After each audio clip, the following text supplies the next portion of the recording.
It's this idea of input versus outcome. It's really shifted my perspective in a lot of ways with my health, with projects, with my children and parenting. Because I think so many times we want to control the outcome, and that's what we obsess about. And then that creates a lot of suffering and frustration for us when what we can focus on is the input. Like, that's what we can control. And I think when we get back to that, then it's more manageable. That is Dr. Jennifer Londgren, and this is the Well Mind Podcast. I'm your host, Dr. Ben Coles. Welcome back to the show. Thanks for choosing to spend some of your time with me. I asked Jenna back into the studio to talk and reflect on the past year with me. We discuss our experiences of the past year with a growth mindset in today's show. So for that, I assembled a number of questions for us to work through in our discussion. And the result is a very personal hour for both of us. We discuss topics and experiences related to failure, gratitude, letting go, and setting purpose and intention for our future. Jenna's a wonderful human being. She's filled with passion, wisdom, and joy. She shares some timely insights on how to impact our lived experience by attending to our state, strategy, and story. So listen for that today. All right, let's get started. Here is episode 16 of the Well Mind Podcast, Reflections with Dr. Jennifer Londgren.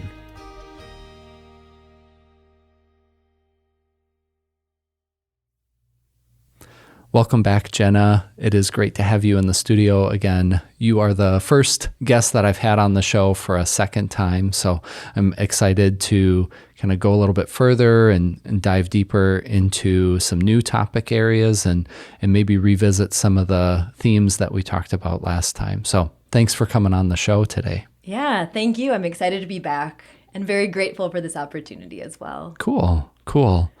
So, I'm guessing most people that are listening probably have heard the first episode of the podcast. You were the first guest. But for those that are maybe new listeners that just haven't gotten back to that first episode yet, can you just do just kind of a brief introduction of kind of who you are, where you're at, and what you do? Sure. Yep, so I'm Dr. Jennifer Lundgren. I'm an MSU professor. I'm the program coordinator for the Alcohol and Drug Studies program, and I am starting my fifth year there. So I actually just applied for tenure. That's pretty Last cool. month. Congratulations. Which is crazy. Thank you. That's a big step. Yeah, and it was a really good opportunity to really reflect on my career there as well. But along with that, I'm a licensed marriage and family therapist and a nationally certified counselor. So I also still see a caseload of clients at Christian Family Solutions. Awesome. Along with that, I have 3 children, ages 6, 4, and 1, and a husband. And yeah, just kind of finding harmony in all of those roles. Cool. That's a great introduction. So the reason I asked you back on the podcast, one, self-care continues to be a huge topic for our focus and discussion, and you being such a wealth of knowledge and having lots of opportunities to speak on this topic, I just felt like you would be the right person to have some of these discussions with today. I think, we'll take on a little different flow to our discussion because I really want this to be an opportunity for you and I to really reflect back on this past year and begin looking forward to the coming year with intention. I know a lot of shows or podcasts do kind of New Year's episodes, I guess, where they talk about some of this. And, here we are kind of January, February time period, depending upon, when the show comes out. But, we have a little distance now from the holidays. And I think it's really, one, challenging to reflect back on a year right at the end of it, because you're still kind of finishing it up. And there's a lot that goes on during Christmas and New Year's. regardless of the pandemic, regardless of people's ability to travel or see family or those kind of things, it's still a time of year where I think a lot of people are working really hard just to be present in that moment. And I think that's good, right, and proper. But now that we have some distance from it, we do have an opportunity to reflect. So I've kind of collected or assembled some different questions for you and I to discuss today, and gave those to you ahead of time so you could kind of be thoughtful about that. But for the audience too, I want you to be able to have access to these questions, the very same questions that Jenna and I are discussing today. So I'm going to write all those questions out, whichever ones we touch on today and discuss, I'm going to put in the show notes. So you can go back after you listen to this episode and do some personal reflection for yourself on those questions. So your experience is going to be very different from my experience and from Jenna's experience, and that's okay. But I think these questions are still fruitful and helpful for anybody to be able to spend some time with. So are you ready to get into this today, Jenna? Yes, I'm ready. Awesome. So the first question is really just a way for us to get grounded and kind of think about where we're at in this present moment. And the question is just, what is present for you right now, here today? What's on your mind? What's on your heart?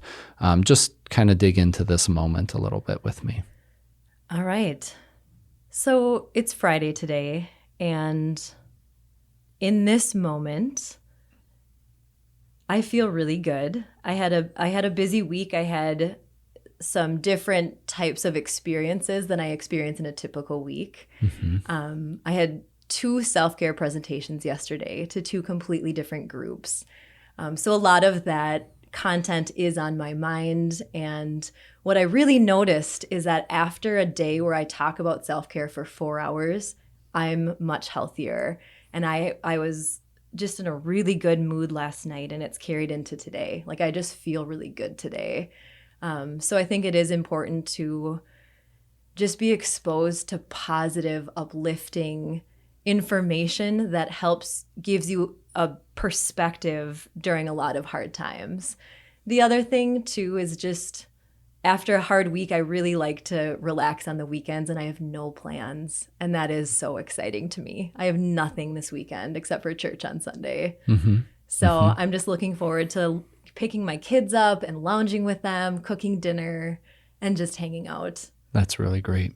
Yeah. So a bit of a different week for you, but one that's been real positive, and you're carrying that energy in to our time today. Yeah. And so I think with any semester starting, like, I'm a professor, mm-hmm. so it's always a transition to starting a new semester. So I really do kind of intentionally map out how I want things to be. And for this week specifically, I got to teach, I got to see clients, and then I also got to do presentations. And those 3 things are like all of my passions combined and all of my talents combined. Mm-hmm. And then still having time with my family. So I just think having that balance, and I didn't feel like I did anything I didn't want to do. And I love that. That's great. Minus maybe like paperwork for clients, but that's inevitable. Yeah. For me, I'm coming in today, I would say pretty even. This week has been, a lot of preparation for me. I've got some things coming up, kind of like your week this week. That's looking a little bit like me next week. I've got some things with the podcast going. I've got a presentation coming up. Still seeing clients, still supervising clinicians, and then doing right now a lot of preparation work for launching the master's program here at Bethany. So there's been a ton of effort in getting our website up, getting marketing materials, having a launch plan. So lots of meetings, lots of talking about the future and how things are going to happen and when things are going to happen, and just trying to be very strategic. So coming in today, for me, it's taking effort, I can tell, to just say, okay, this is where I am right now, because I'm so focused on what's coming. And so I think this kind of grounding question is helpful for me too, to try and bring myself into this moment and just be real present for the next hour. Yeah, that's one thing. I started one of my presentations yesterday with something that I do a lot, where I just put my hand on my heart, and I sometimes say this out loud. I just say, I'm exactly where I need to be. Or I'm exactly where I'm supposed to be, no matter where I am. Because I think a lot of times when we do look into the future, it's, am I in the right place? Am I in the right job? Should I be doing more? Kind of asking yourself these questions. So I think grounding ourselves is really important. Like right now in this moment, I'm right where I need to be. And then it's just acceptance of that and letting go of all the other questions. Yeah. That's really valuable, to have a method and a practice to be able to do that, because it is, like I said, I can feel it for myself, like that kind of pull to be outside of the moment. But this is where I've wanted to be. I've been looking forward to our conversation all week. So I'm kind of answering the next question, which is like, who or what are you grateful for? And for me, like, I'm just grateful that you're taking some time today with me, Jenna, to have this discussion. Like, I really appreciate you. And so having said that, it's just easy for me to come into this moment, because it's like, yeah, this is exactly where I want to be. It's not even just a need. I desire. I want to be here. I want to be having these discussions. So that's what I'm grateful for today. How about you? Great question. I think everyone should ask themselves that every single day, every day, morning, right? Every day, yeah. I think what I'm grateful for is just opportunities like this and opportunities like yesterday. And I really reflected on that yesterday as well, is just having this platform to reach people and to distribute this knowledge. I think that's such a blessing. You said a phrase last time that I was here that really stuck with me, is supporting those that serve. And yesterday I did this presentation to courtroom administrators. So they're the people who run courthouses. So they have their own staff and all of these people working under them. And I led a presentation for courtroom administrators from 17 districts across the state. And I just felt really grateful for the chance to share that knowledge. And even today, like, just sharing this information and hopefully having people take something from it that benefits their lives, that creates less suffering for them, less anxiety, that helps them be a better parent. I just feel like their families and their communities will benefit if they can have some relief or have some understanding or implement some strategies to be a better version of themselves. So I'm grateful for opportunities to support others, especially those that have, a wide network themselves and who are serving others too. Yeah, caring for those who care, serving those that serve. So important. That's the presentation that I'm doing next week, is to teachers that mentor beginning teachers. And so, yeah, those beginning teachers need a lot of support, and they get that from their mentors. And those are experienced, veteran people that have really committed themselves to education. But they need support too. Yeah. So talking to them about resilience and compassion fatigue and how to help people, really, with empathy. So looking forward to that. So kind of transitioning then a little bit, now that we're kind of centered, we're thinking about today, we're thinking about our time together. I'm wondering, as you look back over the past year, as we reflect, can you talk a little bit about, I guess, what's been meaningful to you in the last year, that something that's had value or a process that's had value for you in the past year?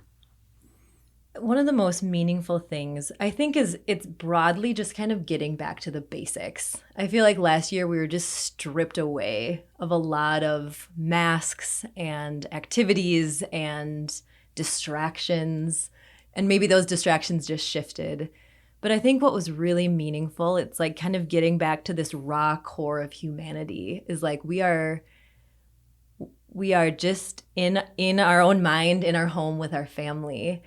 And I think it was really meaningful for me to go inward a lot and go into my own mind and be stripped away of a lot of activity and presentations and opportunities. Like that was a big blessing.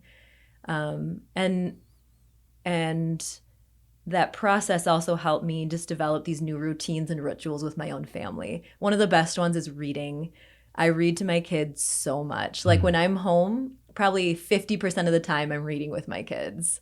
Yeah. So we've just devoured several series. We're doing the Narnia series right now, which is so good. Yeah, like it is. I want to binge read them. Like I want to keep reading. My kids are like, stop.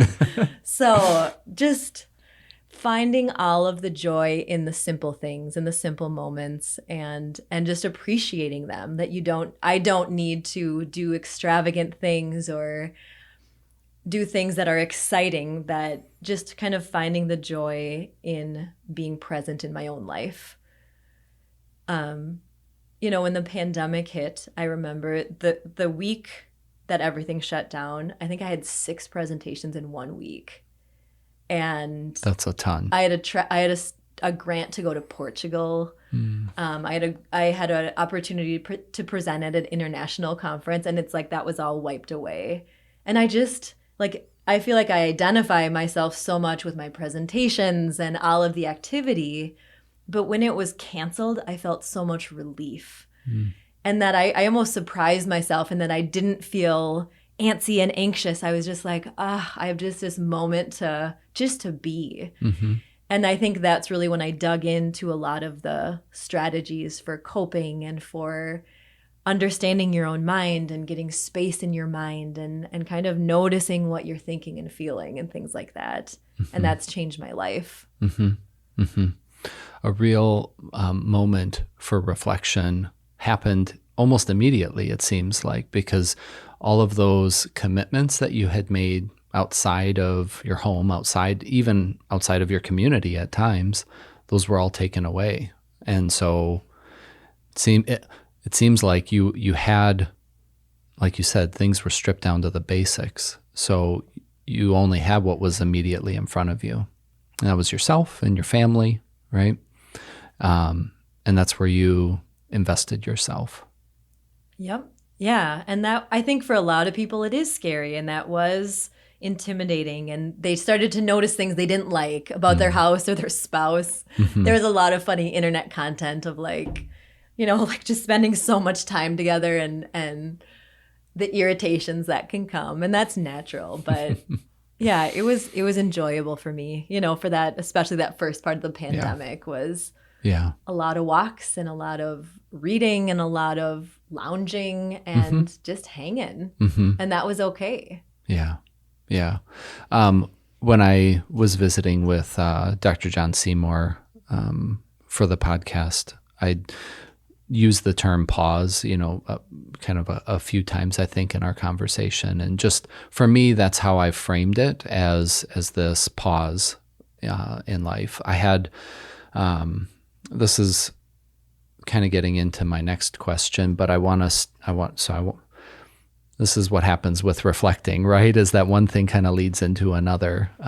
So in terms of what was meaningful for me, that pause was really, really productive for me in a lot of ways. It created space for me to be creative. It created space for me to just develop new rituals and new experiences within my own household. Reading was a big part of it for us. And I've talked about that too, but right now we're reading 2 books on, what's his name? Stuart Horton is the character's name. I think it's like Lisa Evans. I'll double check that. I'll Okay. fact check myself here, but it's Horton's Miraculous Mechanisms and Horton's Incredible Illusions. They're just really fun stories that we've been reading just even recently. We're not quite done with that 2-book series, but that's just, reading has always been a part of our family life, but it definitely took center stage, and we were able to do a lot more of that. So for me, having that pause, investing in things that were important, things that maybe we were doing or I was doing that I got to give more time to. Running was one of those things for me, even though athletically, I'm not competitive or anything like that, but I enjoy racing, and all of that was taken away. But what was meaningful to me about that is that it allowed me to be creative in what I did with my running and how I connected with other people through running, and had experiences that I know I would have never had if we weren't in the current situation. So that's what's been really meaningful to me. But this leads into the question then too, because it's counterbalanced with what was challenging or painful with the past year. And for me, like as a faculty here at Bethany, I have been working for the last few years on creating a master's program in clinical mental health counseling. And right as the pandemic hit, that we got bad news from our accreditor that they were only approving part of what we had submitted, and part of it they were not approving. And so that was pretty much within the same week as things getting shut down is when we were hearing that, we're not going to be able to launch a program, which would have been in the fall of 2020. It's delayed. We have to resubmit. And that was extremely challenging for me and painful too, because I had invested so much of myself, my time, my energy into that. And then to hear that answer of no, which really is an answer of not yet, because it does have a good ending. The program has been approved now after resubmission and work with our accreditors. And so I'm just super excited about what's coming with that. But really in that moment, it was like, boy, I've just invested so much, and the answer was no. So that was definitely pretty challenging, and took me weeks really to kind of wrap my head around. So when you reflect back, are you grateful that you didn't launch in fall of 2020? I think God's ways are higher than my ways, and God's wisdom is far exceeding any knowledge or foresight that I might have. And so ultimately that's where I arrived, is in faith, being able to say, I don't get it, but I accept it. And that took a lot of practice from me, because it wasn't the answer that I wanted. It wasn't what I had been praying about or working toward. But nonetheless, it isn't my will. God's plan here through all of this is best. And so, I have to work at accepting that. I think anybody does, that when things don't go the way we want them to, there's a little toddler in us that's it's like, that's not what I want, a little stamping of feet or pounding of fists. And, I would say it was much more, it wasn't like, it wasn't aggressive for me. Like my response wasn't like, oh, I'm angry about this. It was much the opposite direction, like a kind of a feeling of defeat. Mm-hmm. Like, it wasn't good enough, which of course then in my own head translates as I'm not good enough, mm-hmm. right? So then we have to do that mental work there too. But so I don't know. I mean, if we had launched in the fall of 2020, what would it have looked like? I mean, I have no idea. It would have been super, super difficult starting something brand new right in the midst of all of this uncertainty. Like who's going to invest in starting grad school in the middle of a pandemic. Yeah. A very small amount of people. So I think there probably is some truth to that. So I appreciate that question. Well, I'm just thinking about, like, if something frustrating happens or if you feel resentful of someone, it's always, I mean, as counselors and as people who are like self-aware and who do this work, it's like, you know, that you need to like find the good and find the lesson and be grateful. But like, there's always that moment of like, I just want to be angry right now and I just need to grieve this. And like, and that, I think that's okay. But sometimes there's like that little bit of ego that's like, I know better. And I think when you can let go of that and just be like, okay. Yeah. Like having the ego bow is what I call it. Yeah. And this is a quote attributed to Luther. But he said, you know, get up every morning and work all day as if everything depends on you. But then when you go to bed at night, lay your head on your pillow and rest easily because knowing that everything depends on God. And so it was just another opportunity for me to really practice that it's like, I have to work while it's day. That, you know, that is the attitude I need to bring, and so even in my sense of grief or defeat, like still persisting in that, as difficult as it was what I needed to do. I needed to busy myself with that work to say there are still things that I can do here. But the larger effort is saying, yeah, but this all depends on God. Oh, this brings me to a really good point. This is something I've been really reflecting on this year.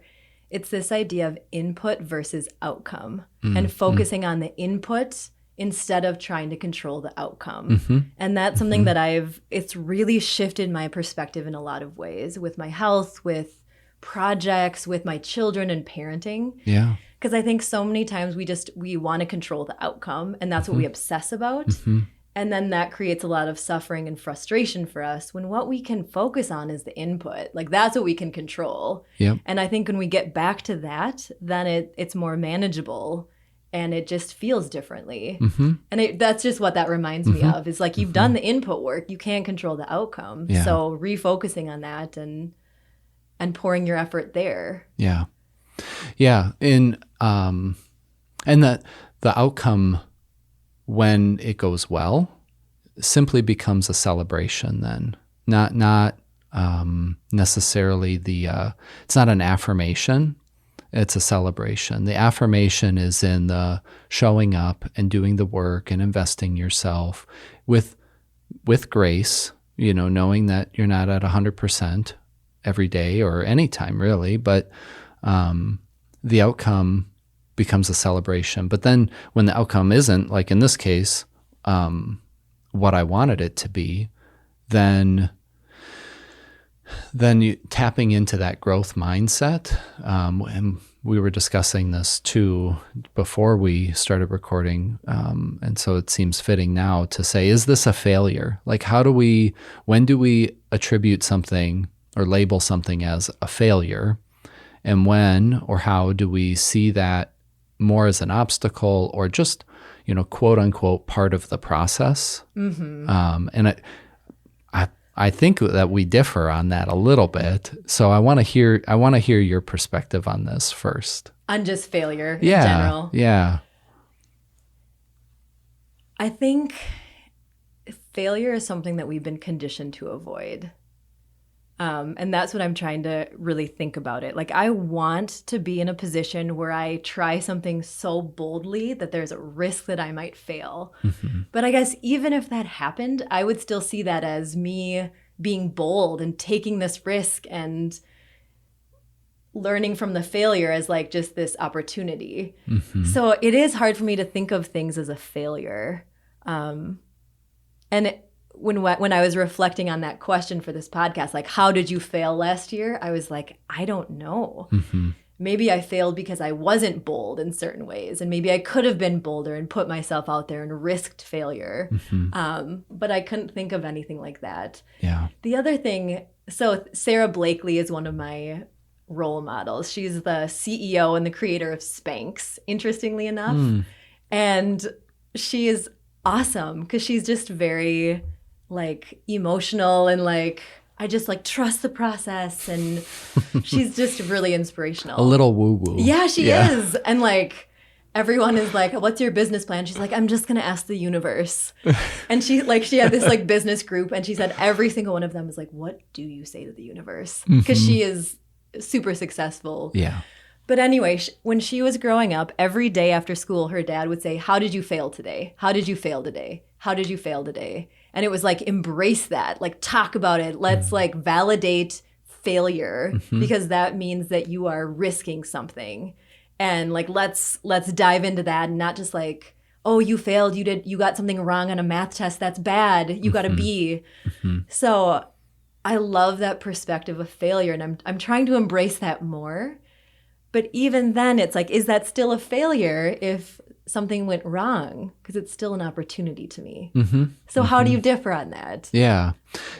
And I think it's just in language. Like I almost have to force myself to say, yeah, that was a failure, and I need to address that. Like it didn't somehow it came up short, whether that was me, whether that was something within the process. And so I'm still coming at it from that growth perspective of like, there's an opportunity. This field is harvest for, cultivating new knowledge and new understanding from this. But I still have to just be able to say, yeah, that didn't fly. It was a fail. And like being okay with that, because I don't want it to be something that's a stigma that creates shame. Yeah. To be able to just say, yeah, that was a fail, but that's not the end of the story. Yeah. And I think that's what, we are both in agreement on that. I guess I'm just more apt to say, yeah, that was a fail, and it didn't work the way we wanted it to. Here's what I'm thinking. Okay. So if we fail, we experience discomfort, right? And then we give that discomfort a meaning. So maybe it's almost like, how can we embrace that and say, okay, I'm feeling that. What am I learning? It's almost like, how do we embrace that discomfort? Acceptance of it. Yeah. Instead of trying to avoid it by playing it safe. Yeah. Or denying it. Yeah. Right. Like kind of covering it up, or saying, oh, it's not a big deal. Or blaming other people for it, things like that. It's There's just all like, different things that get caught up in it. But I think I want to feel that more and embrace it. Yeah. And I think maybe that's what Sarah Blakely's dad was doing. It's like, when you feel that discomfort, that's a good thing. Like you're onto something there.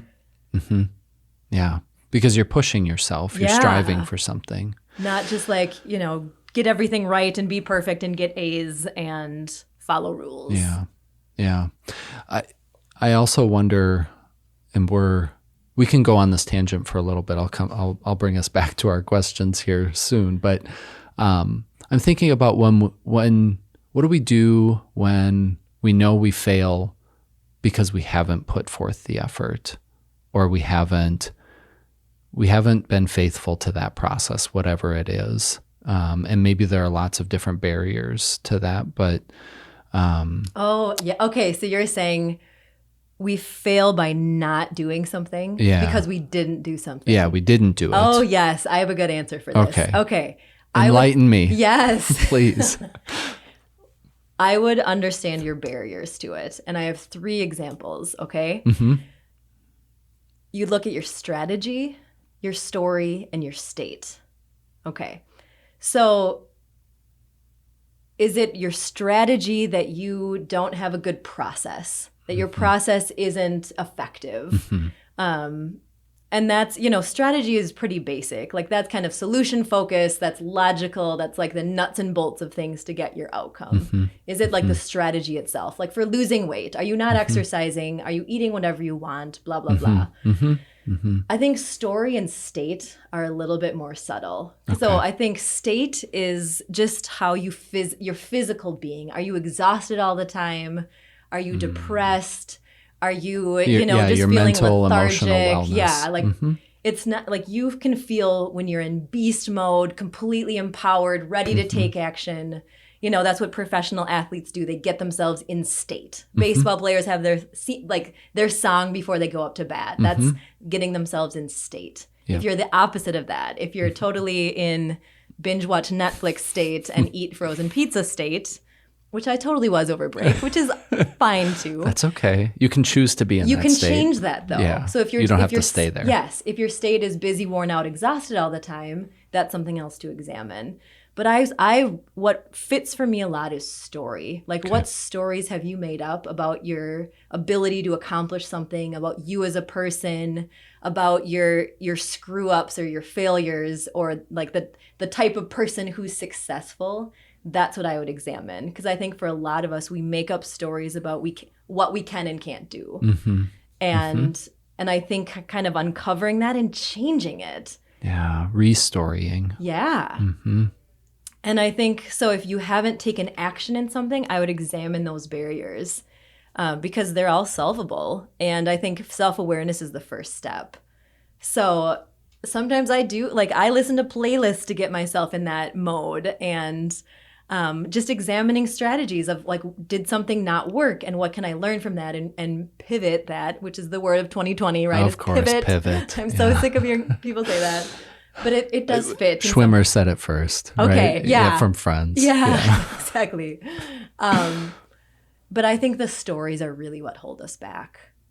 The stories of I'm a failure, I'm big boned, so that's why I can't lose weight, or some other thing that we make up. And I think examining that, uncovering it, and changing it is a great solution. Yeah. I love that. I often think in narrative terms and in terms of chapters and arcs, and just these narrative. The narrative language, I think, helps inform. It's a powerful metaphor for me. So when I'm thinking of that, you also have there are different voices in a story, and some of the best writers, I think, are able to tap into multiple voices within a single narrative. And so there may be actually the protagonist, and you're hearing that protagonist's thoughts, feelings, internal workings, and what they're outwardly expressing.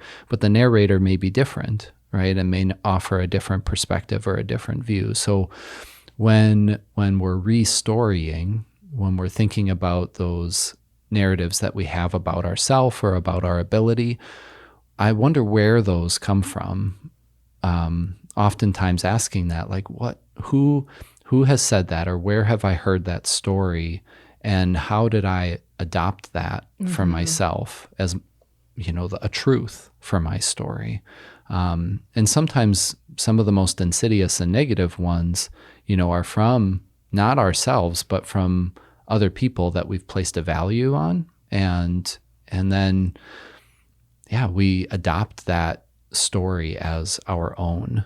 And but we have we're the writer, right? We're the author. We get to decide which storyline we emphasize or pick up. So that's another, I guess, way for me to approach that too, is understanding where that came from, and is that the narrative that I want to continue to carry through in my story. Sure. And I do a lot of that type of work with clients, and I think it is valuable to hear what their story is. And then I screwed up, and then I failed. I was talking to someone, and we were talking about asking good questions, but she said her primary questions that she asks herself is, what else can I screw up? So it's just the story, the ending is already written, that you're going to screw up. The end. Yeah. It's just, what is it going to be this time? Yeah. So I just think that that's really important to have some insight into, because a lot of times it's subconscious. It's not like we're consciously writing it. It's just automatic. It is. It's not until we are today, taking that moment to stop and spend some time with this, thinking about it, reflecting on it, asking ourselves these questions, that we can unearth what some of those storylines are that are kind of driving our decision making or our relationships. Yeah. Okay, so I want to get back to some of our questions here. The next one that I want us to be able to talk about is, what personal values or sense of purpose has emerged in the past year? Okay. So values or sense of purpose. I think service is a big one for me. Really trying to look outside of myself.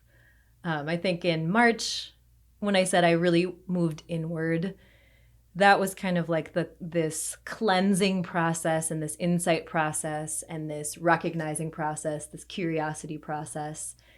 And it's almost like once that was in order, then it's like, okay, where are we needed? How do we help? How do we serve? Mm-hmm. And I think that was a value that was really important to me, and that I still strive to work with my kids in value and purpose. And then I just think the purpose too is what I'm doing, is supporting those who serve, and like being as kind and compassionate and curious and present as I can possibly be with everyone that I interact with. Like sometimes I'm obnoxiously, intentionally friendly to people, and like the grocery store checkout person. Like I just think that when people are short and irritated and rude, that really impacts others. So when they ask how I am, I will genuinely answer and probably over disclose and tell them more than they need to hear. And then I ask them how they are, but I just And do you find they respond in like? Yeah, it depends on the establishment. Okay. But okay. For the I mean it's a little surfacey, but I'm like, I'm making someone a meal right now. They're going back to work tomorrow. They're like, okay, like just have a great day. Yeah. But I think those are some values that when I am busy, I don't think about other people. And I think when I slowed down, then I could. And now I'm trying to keep that going. Yeah. And that's one thing that I don't like about my schedule. Like when I have a lot going on, it's not like, hey, what do others need? It's kind of like, how do I do all of my things and, keep my household in order? So I just think being intentionally thoughtful about others was something that I had the opportunity to think about and to adopt. That's cool. For me, I don't think it's answering this question for me doesn't seem like it would be something new, that it's like, oh, I just discovered this whole other part of myself that I didn't realize was there. I think when we're growing, I do have a strength-based mindset. And so the things that I feel good about or that I do well, like I look for ways that I can further build on that. And over the past year, for me, two values that have like emerged as ways for me to grow those strengths are, the first one is gratitude. That like I've really tried to be intentional, and I'm sure there are lots of people that I have been not grateful to, that I could have been more so, but really trying to be intentional with that. And my wife and I were on a run shortly after the new year, right around the new year, something like that. And we were kind of having a discussion about like goals for the coming year and things that we were going to work on. And we avoid using the word resolution. We just like, what are your intentions? And I said, I want to continue to really nurture gratitude in my life, gratitude for experiences, for the people in my life. And so like whether that is, I use social media pretty limited at this point, but like, there's an opportunity for me to express gratitude. So the last post that I did, I think it was actually the first post of the year, I think for me, was just on gratitude to some of my friends that I run with, and just how we support one another and push one another and strive for things together. And so just saying, I want to practice gratitude even more, because it really served me well and served the people around me, I think, well. And so I want to grow that. The other thing is presence, to piggyback off of a word that you were using. I always want to make people feel when I'm with them, like they're the most important thing right now. Whether that's my wife, whether that's my kids, whether it's a colleague, I just want them to have my attention. And I've been trying to be intentional with that. And I just think that there's more ways for me to grow in that. And so those are the two things for me that have really emerged. Yeah, those are beautiful. I think those align really closely with what I strive for as well. And that's a lot of what I talk about in my presentations. And I talk about presence with my students because I'm teaching them all to be counselors. And I think that's just that presence is something that's missing in our society because everyone's so distracted on their phone. So I think it's great when you can make a decisive choice and say, I'm going to try to be present and I'm going to work on that and have that be my intention. Yeah. And what are ways that I can be more present is really cool. Yeah. Yeah. All right. So those are intentions. Those are things that we're working on. The other question for reflection then is, over the past year, what have you let go of? I think I've let go of a lot of second guessing myself and I just feel very confident and very certain in my position and in myself and in my teaching. And I've just accepted who I am. Like, here's an example. I had a student who came to me, and I'm friendly and I'm bubbly and I'm pretty happy, and I communicate that to my students.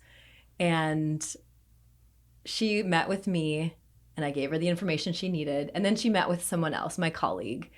And she said, Dr. Londgren was too sunshine and rainbows. Like, I need to see if the information she gave me was accurate. And my colleague told me that. And I was really hurt by that, that I was just like, was I? Do people not trust me because of my smile and my cheerfulness? And it really impacted me. It made me question myself. And it was shortly after I came back from maternity leave. And that's always an adjustment of I don't know the students as well. And I'm still nursing and just not sleeping and all of those things. But if someone said that now, I would agree with them. I am very sunshine and rainbows, and that's who I am. And I'm kind of unapologetically like that because that's how I'm made. So I just think a lot of my sorry for how I am I too much is gone. This is me, and I embrace it. And it is that strength-based approach. This is how I am, and I'm going to build off of that and have outlets for it where it's celebrated and things like that. Yeah. So I think that's what I've let go of. The other thing too is I'm in this faculty position, and there's this status of tenured and not non-tenured. And I don't think I've been too timid, and I'm not in a department that quiets or silences non-tenured people. But there is a different feeling, that sense of not being protected by tenure, so you can't exactly be honest or truthful or be bold. It's you're not even tenured. Why are you talking? It's not overtly like that, but there's still a sort of feeling like that. And I don't know if it was submitting my stuff or just the personal work that I've done, but I have totally let go of anything that I was creating to add to that feeling of I'm not tenured, I shouldn't say anything. I feel confident to voice my opinion and be decisive and say what I think and feel and not second guess myself. So that's what I've let go of. Yeah. So self-doubt, I guess, is kind of wrapped up in there. Am I in a position to say anything? Yeah. Kind of. But that's also part of the culture too. So you're kind of acting in a countercultural way then by doing that, right? Does that feel risky at all to you? Well, I'm not too aggressive or out there or saying really novel things or anything like that. But no, I don't think so. It feels natural. Yeah. It almost felt I came in very timid and you very had to contain doubtful yourself. And yeah, that's a good way to say it. Because I did some events and I did some things and I didn't follow the proper procedures, and I kind of got told, this isn't how we do things. You need to ask people before you host an event with 507 people attending. And He didn't follow the policy. Yeah. So then I was kind of like, okay, I must follow policy. Like, is this okay? Do I need to ask someone? Mm-hmm. And now I've kind of rectified that doubt, I guess. That was kind of instilled in me a little bit. Yep. I would say for me, and again, this isn't maybe new within this, even within this discussion. For me, it's like letting go of how I think things should be. And I hate the word should. I really do. But I find myself even using that from time to time. And, like we get to a point, whether that's, personally or professionally, where we've been through some things or we know some things, and then we maybe, and I don't know what it is, but we think, well, this is how it needs to be. This is the, you might even say right way of doing it or right way of having this happen.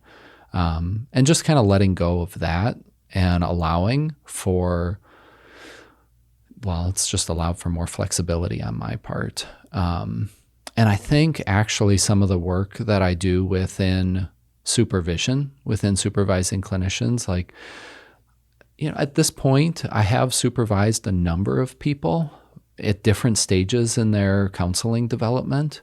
But I would say, over the last year, that's been an opportunity for me to ask more of like, well, what do you think? And how would you like to do this?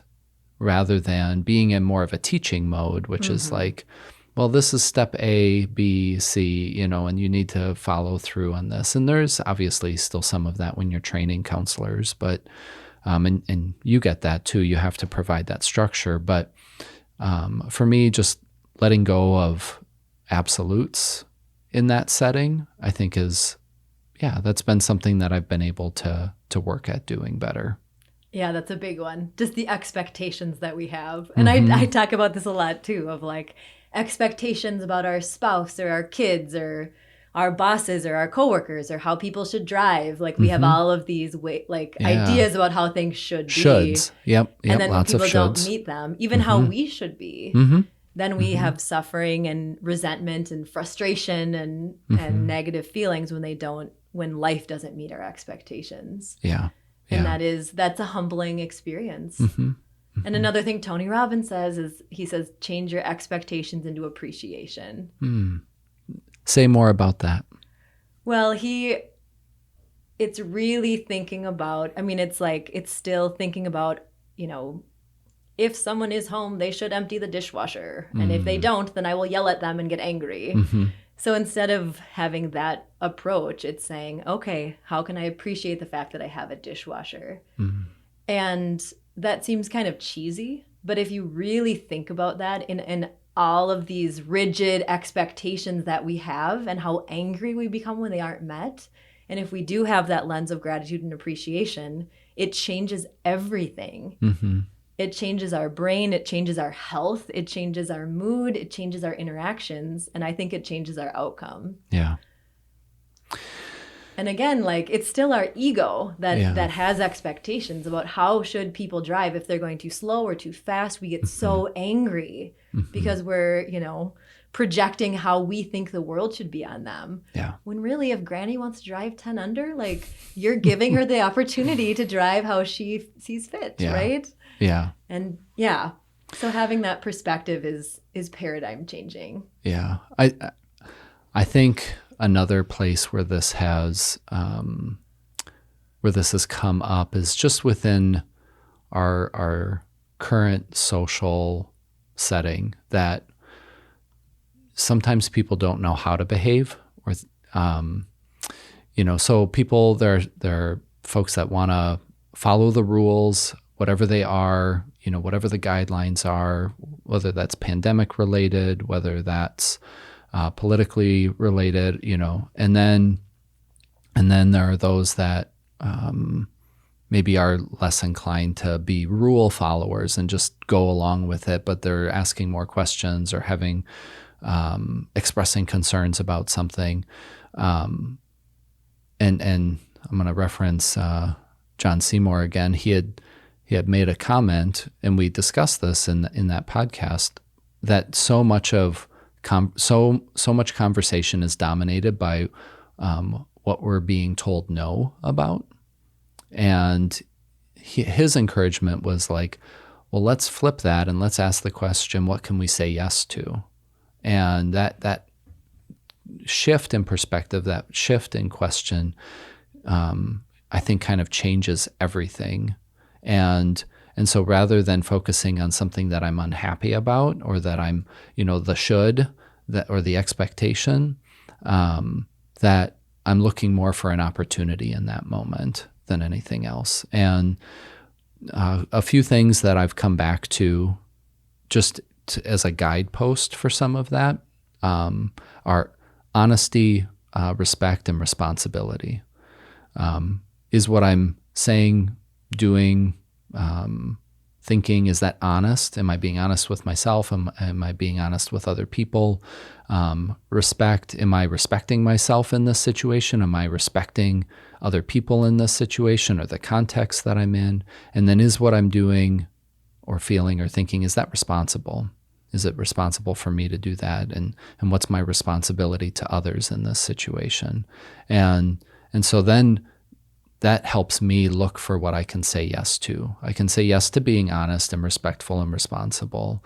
Then it becomes less contentious and, well, I think this and you're not lining up with that, so I'm going to be upset with you or judge you for that. So I don't know if that makes sense, but that's kind of how I've been trying to process through that. Yeah, I think that's a really good association or a good application of people's frustration with their expectations about how other people should act, how the government should act, what people should think. I think something else to add to that would be just curiosity. That's something else I'm really trying to cultivate. Yeah. If I just really want to understand and have this approach of curiosity to what people think and why they think that, and just without any judgment. Dr. Rick Auger, who is one of my mentors and just really brilliant, he said in class, change your judgments into curiosity. Be curious, not judgmental. And that's something that I teach all of my students as well, because, I think with a lot of younger people too, that we live in this cancel culture. If you disagree with someone, you cancel them online and you do all of the things. And I said, the people that you're canceling online could be your client. So if you disagree with someone, how are you going to still effectively work with them as their counselor? And I think they're kind of shocked by that, because online, it's like if you disagree with someone, you just, hang them out to dry and, like I said, cancel them. Like, you can't cancel your clients. So how can you, if someone disagrees, how can you be curious about that? So that's something that all of these things help me personally when I teach it to others.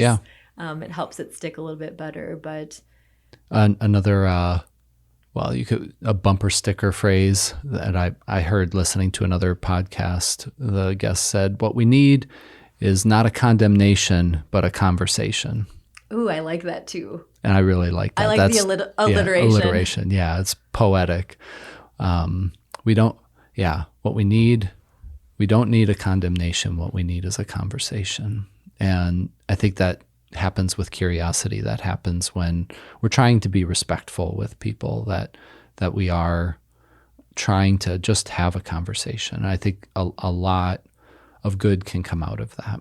And I think so too. And I think that applies to those expectations. If someone isn't behaving how you want them to, you can be curious about why that might be. And I think that increases your empathy too. Yeah. It's not just like, what are all the ways you're hurting me or inconveniencing me or, putting barriers in my way or whatever else. It's just saying, what's going on for you, and how can I be curious and kind to you instead of feel like a victim?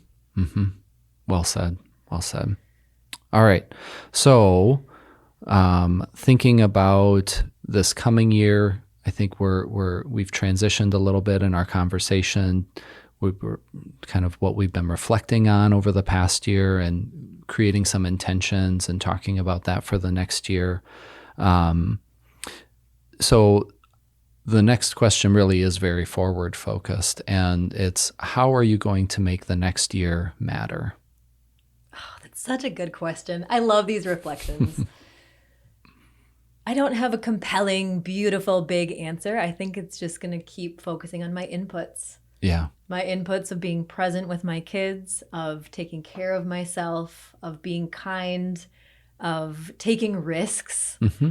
I think that's what I kind of want to focus on more, is just perhaps marketing my presentations in a different way, or putting myself out there to different types of groups. Mm-hmm. But I still think just being with my family. The other thing I want to do that I've thought a lot about is I want to strengthen my church community and be more involved there. Okay. I have this big love of events and gatherings and connecting with people that I've used a lot in my career at MSU. I've done several big events, but I want to be more involved with my church and just kind of cultivate that community a little bit stronger, because I feel like I have a lot of talents that can be used there. So I don't think I have any big, huge answer that I'm going to save the world in some way, but I think I can do that in my small inputs that I've been focusing on. Yeah. Yeah. For me, it's twofold. One, well, I'll stick with the professional conversation that we're having here. For me, like, we are launching the master's program this year. Probably we're going to run a couple of classes. It's kind of a soft launch this summer, get some involvement that way, work out any kinks that we might run into, because inevitably there will be, but then launching the full program in the fall.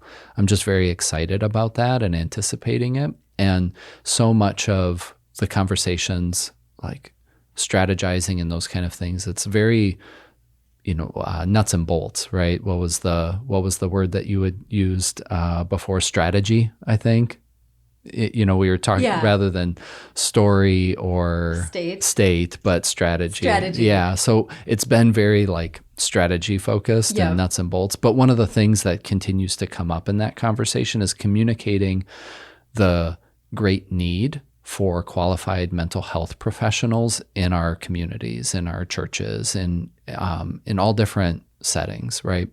And that's something that in messaging is really a point of emphasis, but that really, it's true. It's not just a statement that's being made on a flyer or in an email or something like that, but there's truth, and I think we've seen that so much over the past year, how even in a public, health issue, mental health is still taking center stage, and the need is great. And so for me, when I think about making the next year matter, it's creating a new avenue for people to be able to learn how to serve others in their mental health needs. And I'm just very excited about that, and looking forward to it. So I know from a professional sense, that's where I'm putting a lot of my eggs in that basket.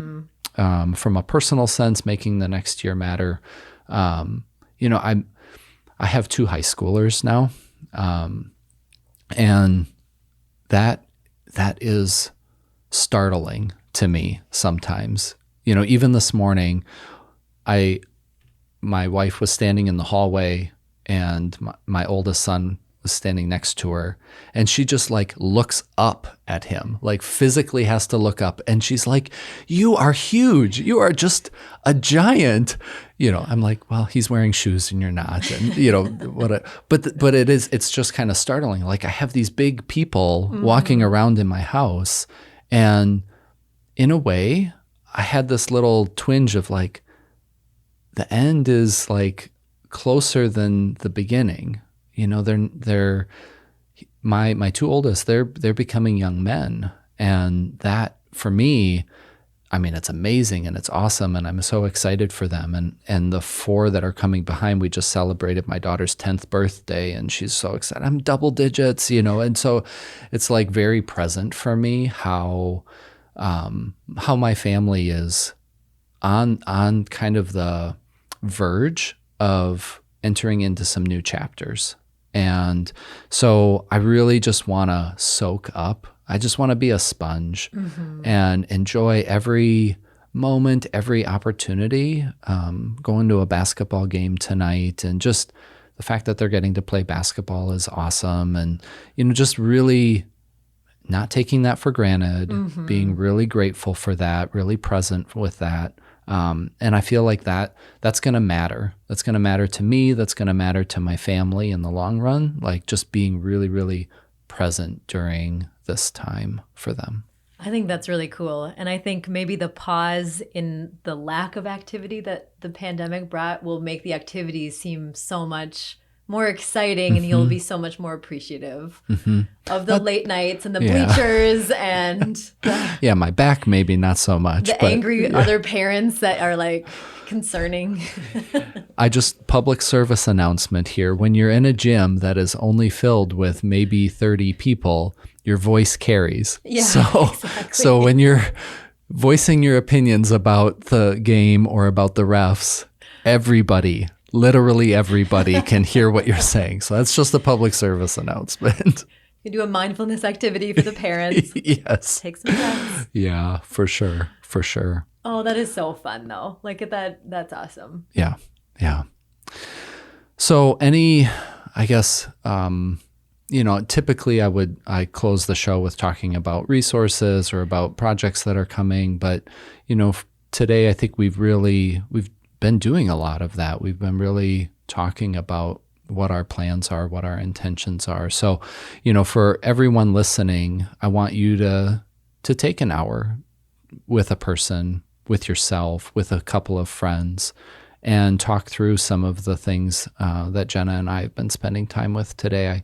I feel like it's been really positive and fruitful for me. I hope it has been for you, Jenna. Mm-hmm.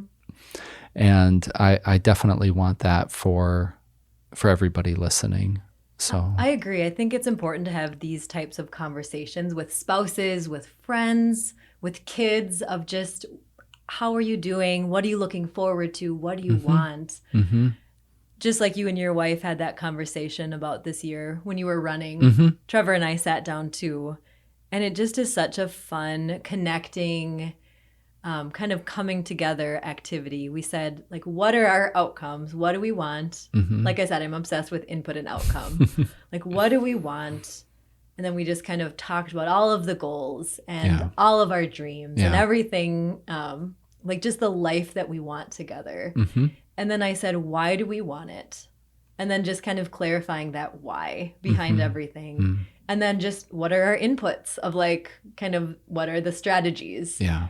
And that was a really good conversation. And like, when you have those deeper conversations with spouses, I just feel like you feel so much closer to them. And it's nice to kind of get back on the same page and like, oh, okay, we are a really good fit and all of those things. Yeah. And I talked about it with friends, and then they talked about their goals, and then they went back with their husbands and did the same thing. And I think it's nice to have these kind of higher level conversations instead of just everyone's crazy in the world and, everything's getting burned and whatever else. It's just nice, like, let's reconnect, reground, and look forward. Yeah. Yeah. Find those things that we can say yes to, that we can make investments with. And I love that you brought up talking about this with our kids, because I think at an age appropriate level, like even my youngest daughter, I think is going to benefit from talking about some of these questions, like what is meaningful that we did last year? Like what sticks out to you? What stands out to you? I'm really curious what she would say about that. Yeah. And likewise, like, what was really hard for you? Like, to ask those kinds of questions of our children, to be able to be a support, to offer comfort and guidance, but actually just know what they're thinking and feeling. Like, there's so much value in being able to do that. Oh, yeah. I'd love to hear the answers that they have. They always say such funny things and surprising. Like, what? Yeah. Yep. For sure. Jack just said he wants to go to college in New York City because then he can go to Chinatown and buy fireworks. Oh, that would be awesome. Home Alone 2. I think really. Yeah. Okay. All right. Like, out of nowhere, though. I was like, what? That was it. Yeah. No, all of my kids are obsessed with dirt bagging it. They want to convert a van and live out of a van and drive around the country. And nice. we love national parks. We love hiking. We love the outdoors, all those kind of things. But that's not anything my wife or I have ever done. But it's just been a thing of like, oh, well, what are you going to put in your van, and where are you going to go? And like, so those have been, so just going to have a bunch of vagabonds, I guess, roaming around the country in their converted vans. Kate said, she's like, I'm going to be a doctor someday. And then I was like, oh, Kate, I was about to say doctor. Mm-hmm. And she goes, no, Mom, I want to be a real doctor and I want to help people. I was like, oh, come on. Yep. You're 4 and you just burned me. Yeah, you're not going to recover from that. Doctor of Education isn't cutting it for Kate. Awesome. Well, Jenna, it's been fantastic having you today. Thank you so much for your time, your thoughtfulness, your reflections. Just very grateful for you. Thank you so much. Thank you, Jenna, for coming on the show, and many thanks to all of you for listening. If you enjoyed the show, please subscribe through your podcast app so that you automatically get the latest episode. Also, please consider taking a moment to review the show if you found our discussion meaningful to you. Word of mouth is great too. Let people know about the Well Mind and spread the word. Check out the show notes in the description to find the list of questions that Jenna and I discussed in this episode. I hope that you can use these questions for your own reflections on the past year. Perhaps you can do that through journaling or talking with your partner, your children, or a close friend. Also, if you have questions for me about the show or recommendations for a topic or person you'd like me to include on the show, please drop me a message at my email, thewellmind@blc.edu. That's thewellmind, all one word, at blc.edu. Many thanks, as always, to the staff here in the Bethany Lutheran College podcast studio. Greg, Seth, and Caleb are fantastic in providing technical support for the podcast. Special thanks to Lauren McMacken for being the designer of the logo and cover art. Thanks again for listening, and until next time, be well.